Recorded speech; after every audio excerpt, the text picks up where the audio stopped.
అమ్మా, నువ్వు ప్రతిరోజు భగవద్గీత చదువు చదువు చదువు అంటావు, కానీ అసలు అదే రాదు నాకు. తప్పు నాకు రాదు, నా వల్ల కాదు అలా అంటే తదాస్తు దేవతలు కూడా తదాస్తు అంటారు.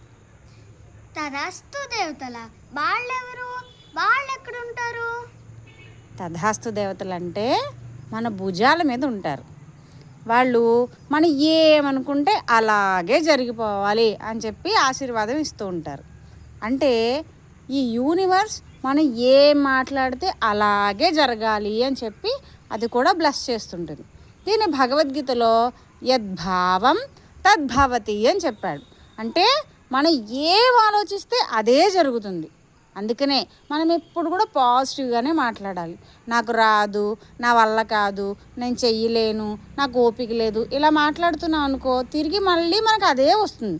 అదే మనం మంచిగా మాట్లాడుతాం అనుకో, నా వల్ల అవుతుంది, నేను చెయ్యగలను, నేను చాలా సాధిస్తాను అని మాటలు మాట్లాడామనుకో, తిరిగి మనకి ఆ సక్సెస్సే వస్తుంది. అందుకే ఇంకెప్పుడు అలా మాట్లాడద్దు, సరేనా?